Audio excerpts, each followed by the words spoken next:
The phone rang while I was still unpacking knives, the good ones, the ones he said were too sharp to leave out.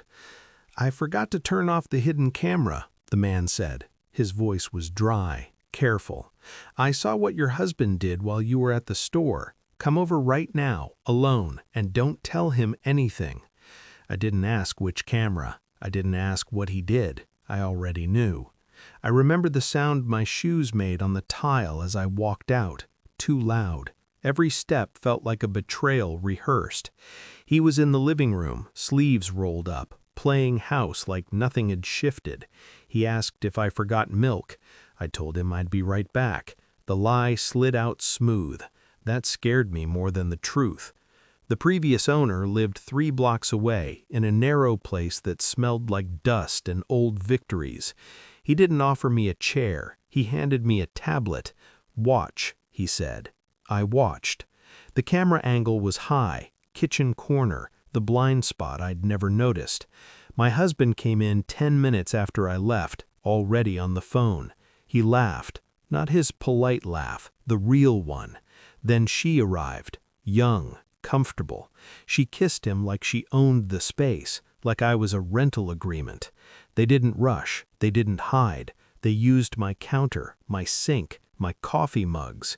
He told her this place was temporary. He told her I was practical. He told her I wouldn't fight. The man took the tablet back before my hands started shaking. "I'm sorry," he said. He wasn't. He was relieved it wasn't his secret anymore. I walked home slower than necessary. I needed time to remember how we started, to measure the distance between then and now. We met in a bar that pretended to be quiet. He noticed details. He listened. He told me I made him feel seen. I believed him because I wanted to be seen without being watched. We built a life on small promises, Sunday mornings, shared passwords, the kind of trust you don't check because checking feels like betrayal. The signs came softly, late nights with no stories attached. A new cologne, he said, was a sample.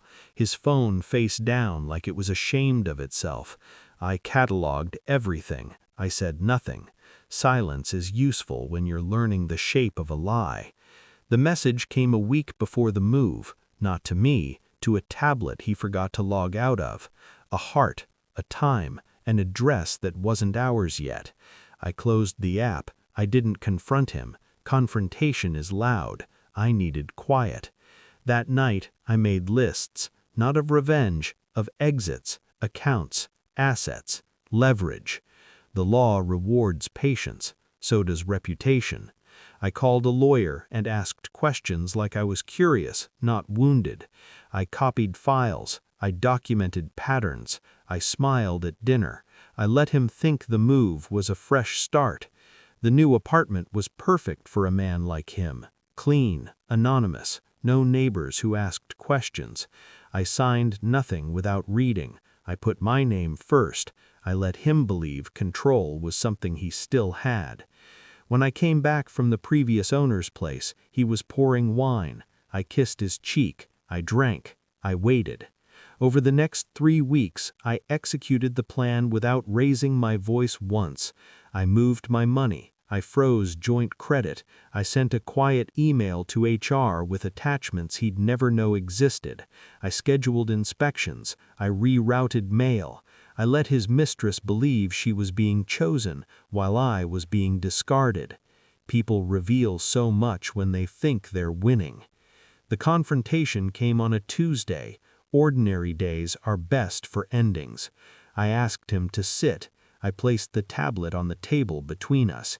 He recognized the kitchen before he recognized himself. He didn't deny it. He minimized. He apologized like it was a performance.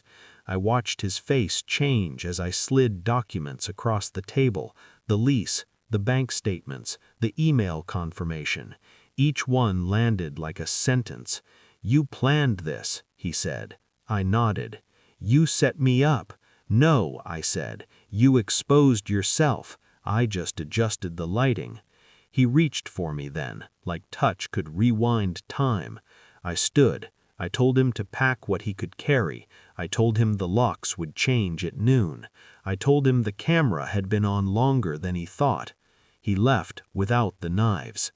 Now, weeks later, I sit in the quiet he never noticed he needed.